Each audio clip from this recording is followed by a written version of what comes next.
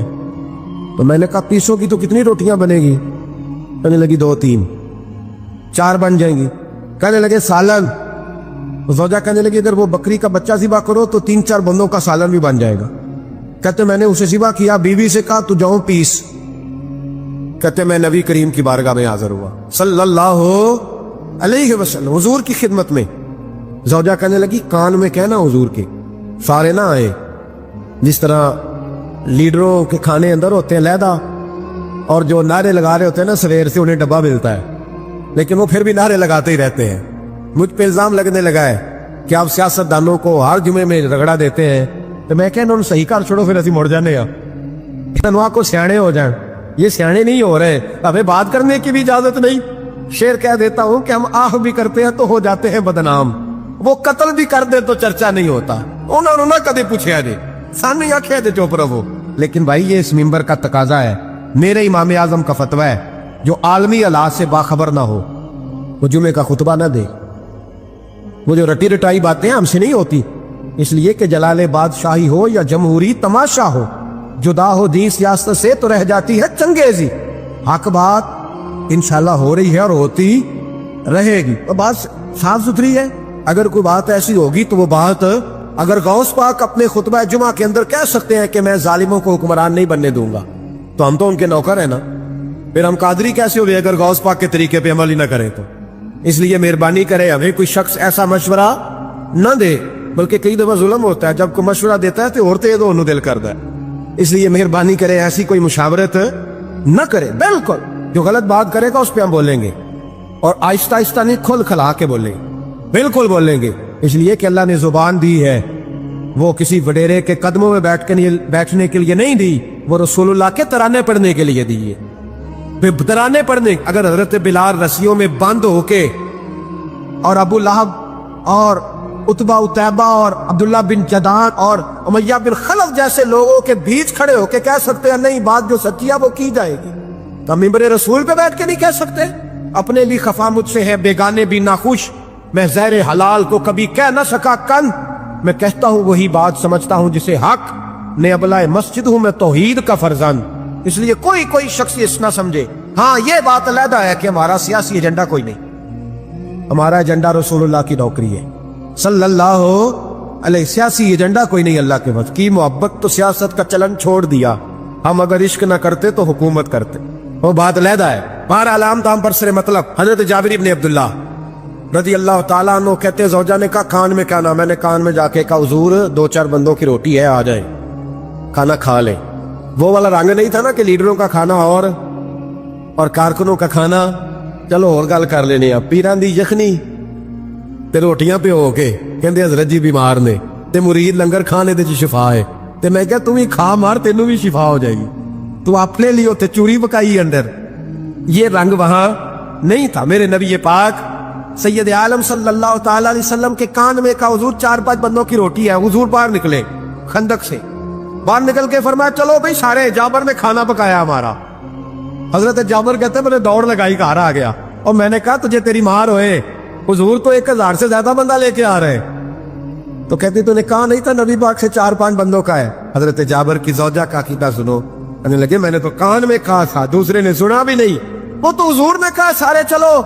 تو کہتے زوجہ مجھے تسلی دینے لگی, کہنے لگی بس پھر جو نبی آ رہے ہیں وہ انتظام بھی کرائیں گے, جو آ رہے ہیں وہ انتظام بھی کرائیں گے.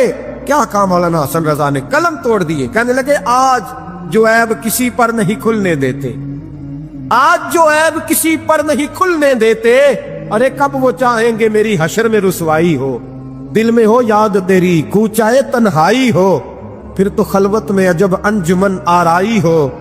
کہتے حضور آئے 1000 سے زیادہ کا لشکر لے کے, اور مجھے فرمانے لگے روٹیاں نہ پکانا, پہلے آٹا میرے پاس لاؤ, اور چولہے سے کھانا نہ اتارنا, مجھے لے جاؤ. کہتے میں نے سالن بھی پیش کیا, روٹیاں بھی. حضور نے تھوڑا سا لواب دہن آٹے میں ڈال دیا, لواب دہن تھوڑا سا لواب دہن ہنڈیا میں ڈال دیا. فرمایا اب نکالتے جاؤ اور کھاتے جاؤ, میرا جھوٹا ہو گیا, اب نکالتے جاؤ. حضرت جابر ابن عبداللہ کہتے ہیں 1400 بندے نے کھایا, ہمیں نہیں پتا روٹیاں کدھر سے آئی, اتنی برکت ہوئی پتہ نہیں کدھر سے آئی, سالن پتہ نہیں کدھر سے آیا.